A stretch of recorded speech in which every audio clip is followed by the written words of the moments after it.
Mungkin kalau idola di isu lingkungan itu ada beberapa sih ya Kak. Tapi ya emang kayak rankingnya pertama banget itu adalah Nicholas Saputra Kak, alias Serangganya Cinta.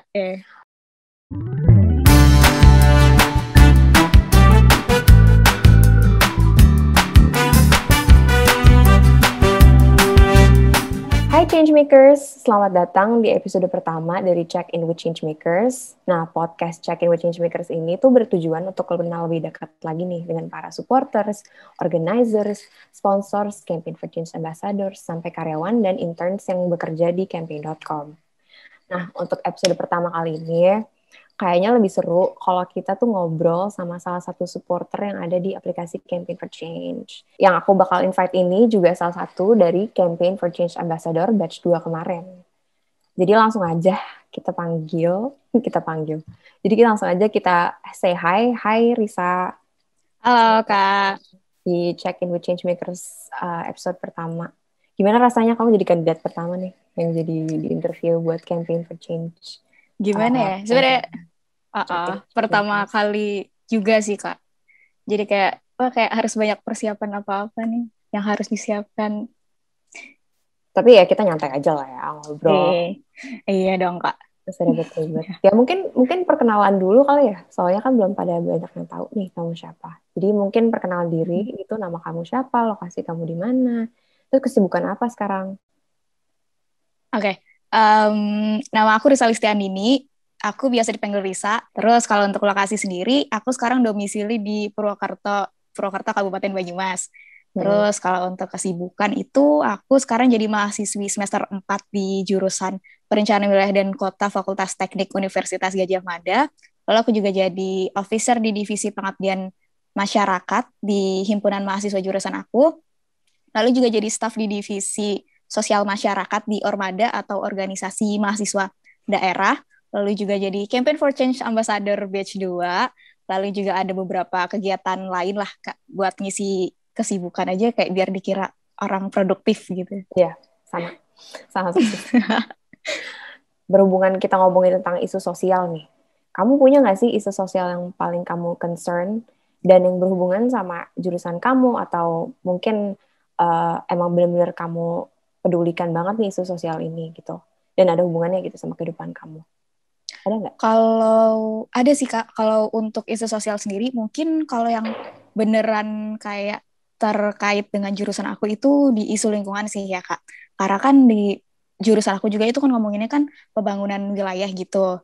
Nah, untuk lingkungan ini kan pasti selalu nempel dan ada di mana-mana terkait dengan AMDAL-nya, analisisnya, terus dampaknya, terus juga perkembangan isu-isu terkini yang terkait dengan lingkungan, permasalahannya, bahkan juga itu emang jadi bahan obrolan aku sama teman-teman dan juga jadi bahan diskusi bareng dosen, bahkan tuh ada juga beberapa mata kuliah yang emang menjurus ke isu lingkungan ini. Jadi kan bikin aku jadi aware dan juga jadi ya ada sedikit informasi tambahan lah yang terkait dengan isu lingkungan, apalagi kalau dikaitin sama jurusan aku ini gitu sih Kak. Terus kita ngomongin isu lingkungan nih seperti yang tadi kamu bilang. Dari berbagai challenge nih yang ada di Campaign for Change itu kan. Menurut kamu, mana yang paling menarik dan yang berhubungan banget sama kehidupan kamu sekarang? Apa sebagai anak muda, atau sebagai pelajar, atau sebagai orang yang gabut?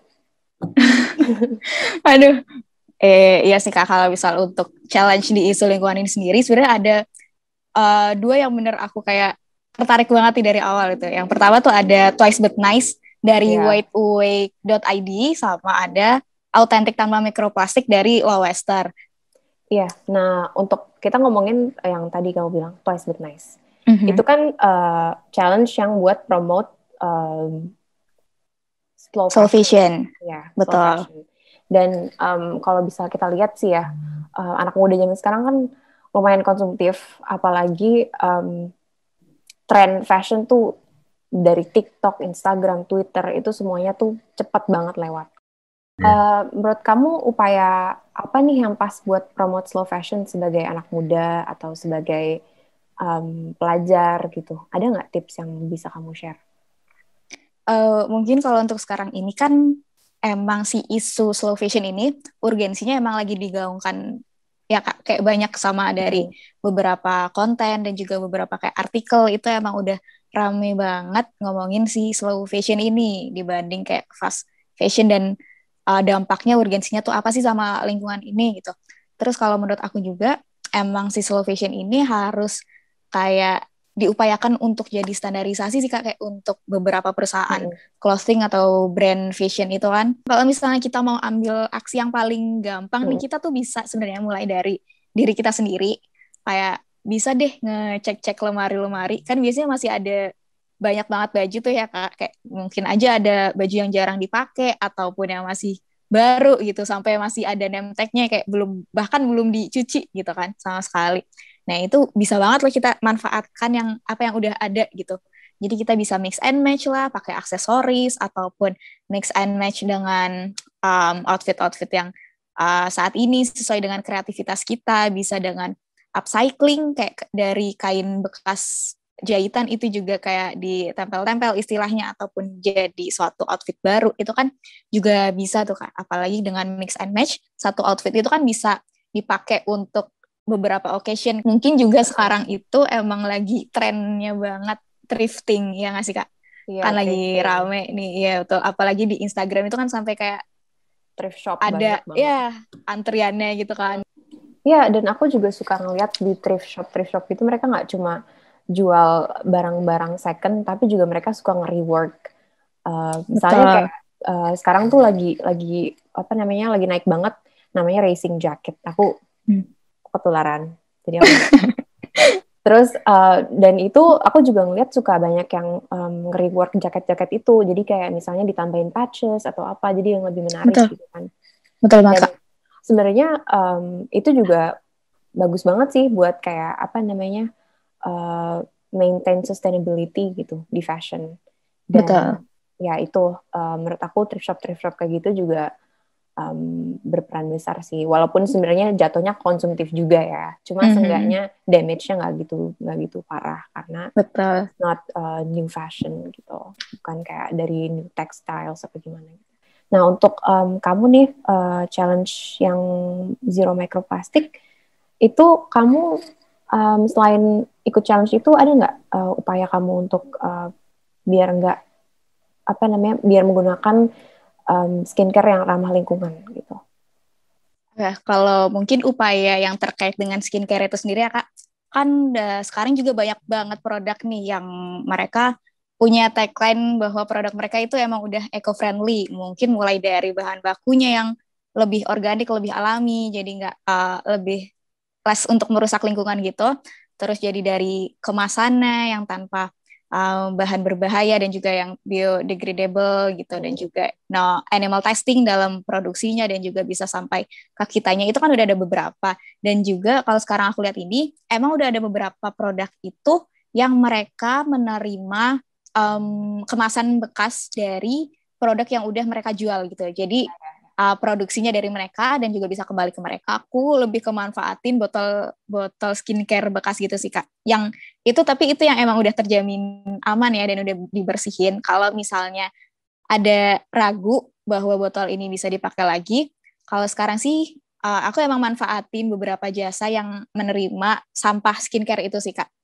Jadi kan sekarang kan juga udah rame kayak jasa mereka itu menerima botol kemasan skincare ataupun make up yang udah habis gitu ke mereka biar bisa mereka olah dengan lebih baik lagi gitu, nggak sekedar sampah yang habis pakai buang gitu sih Kak.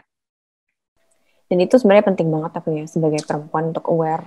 Masih tentang ngomongin lingkungan nih, kita kan kayak udah mestinya kan kalau lihat isu lingkungan kita tuh pasti kan tahu informasi dari siapa gitu kan, atau mungkin dari Instagram atau apa. Nah kalau ngomongin tentang idola yang bergerak di isu lingkungan, kamu punya nggak idola yang bergerak di isu lingkungan? Mungkin kalau idola di isu lingkungan itu ada beberapa sih ya Kak. Tapi ya emang kayak rankingnya pertama banget itu juga kayaknya teman-teman udah tahu deh. Itu adalah Nicholas Saputra Kak, alias Serangganya Cinta. Pasti itu udah maksudnya menurut aku sebagai aktor gitu yang dia sebenarnya Betul. pekerjaannya aktor gitu dan juga dia bergerak di isu lingkungan. Dia kemarin dia baru bikin nggak kemarin sih, kayak beberapa waktu yang lalu dia bikin film kan Film, betul-betul. Tentang climate change juga kan, Betul-betul. isu lingkungan. Banyak sih kayak influencer kayak walaupun kecil-kecilan kayak micro influencer kayak misalnya di TikTok atau di Betul. Instagram, menurut aku juga Instagram. mereka harus bring up seenggaknya isu sosial yang ada di sekitar gitu, biar Benar seenggaknya banget, Kak. nggak cuma kayak entertainment aja gitu loh, tapi ada yang Bisa bring influence ya, Kak. ya.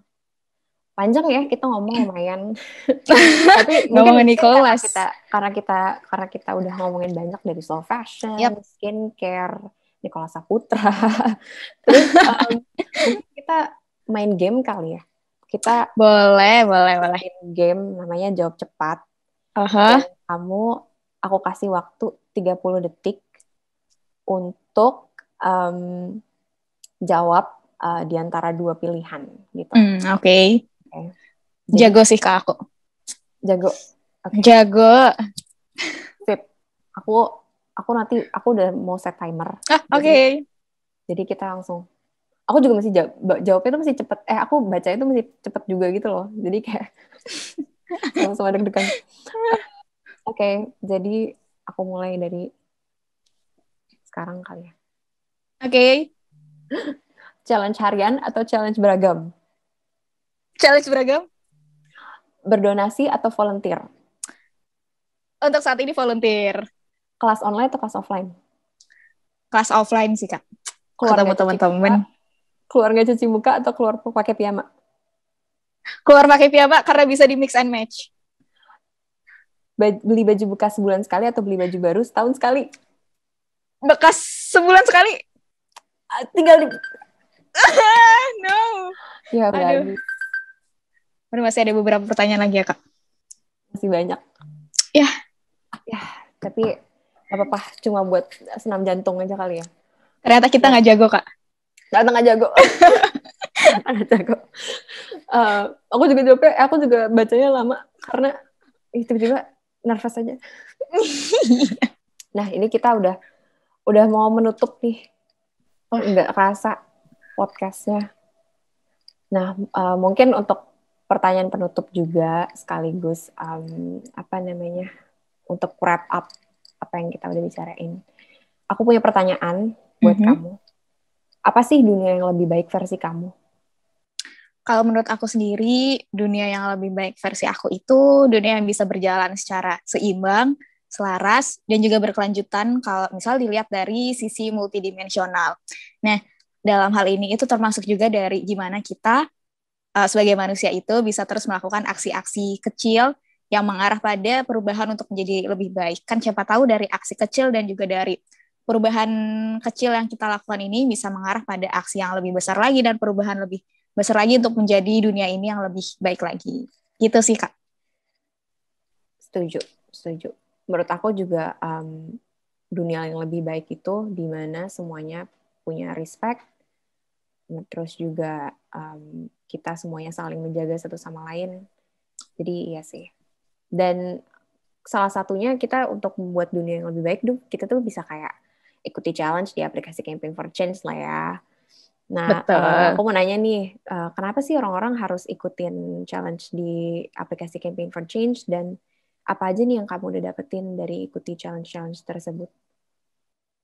Kalau terkait dengan campaign app sendiri, kenapa orang-orang harus pakai? Karena kan ini kan emang suatu aplikasi ya Kak, yang dimana kita itu emang bisa downloadnya via HP gitu, via smartphone, dan kita kayak bisa by klik-klik dalam genggaman itu kan bisa dengan gampang banget lah kita untuk bisa melakukan satu aksi kecil itu. Dan dari situ kan kita juga bisa nih kayak menghasilkan donasi yang tentunya itu juga dimanfaatkan untuk teman-teman lain yang juga membutuhkan gitu sih Kak. Jadi intinya di sini tuh adalah kemudahan dan juga gimana kita melakukan keseharian kita yang sebenarnya itu effortless karena itu emang apa yang kita lakukan, kebiasaan kita sehari-hari itu kan bisa dijadikan satu donasi yang emang bakal dialokasikan untuk teman-teman yang membutuhkan. Jadi ya kalau bisa aku bilang aksi-aksi di campaign app ini sih emang nagih ya Kak. Karena kan emang selain ada yang harian kan itu kan juga beragam. Jadi kan kita kayak bisa ya nggak bosen sih, apalagi kan udah dikelompokin nih berdasarkan isu-isu apa yang mungkin kita lebih concern ke isu mana nih. Jadi kan kita bisa ngejalaninnya juga dengan lebih enjoy dan lebih senang gitu sih Kak. Iya, iya. Dan tentunya juga aksi-aksinya berdampak dong ya. Nggak Betul banget. cuma kayak kamu keseharian kamu post kayak Instagram gitu, cuma kayak teman-teman kamu Betul. nge-like. Seenggaknya ada donasi yang keluar dari situ dan bisa ngebantu orang-orang yang dituju gitu. Bener banget Kak. Nggak kerasa udah selesai, Risa. Terima Oke. kasih banyak nih untuk partisipasi kamu di episode pertama campaign Check In with Changemakers. Di episode pertama ini kita udah ngomongin tadi skincare, slow fashion, Nicola Saputra, terus juga sempat main jawab cepat yang ternyata kita nggak jago. Iya, ternyata kita nggak jago. Nah, terus ya sekarang mungkin kira-kira kita sebagai pelajar atau sebagai anak muda, kita harus lebih aware sama isu-isu yang ada di sekitar kita. Jadi next time kira-kira kita bakal ngobrol sama siapa aja ya guys di episode kedua. Nah kalau sudah ngobrol nih sama Risa sebagai supporter, kayaknya oke nggak sih kalau kita ngobrol dengan organizer next time? Jadi sampai bertemu di episode selanjutnya Changemakers dan bersama untuk dunia yang lebih baik.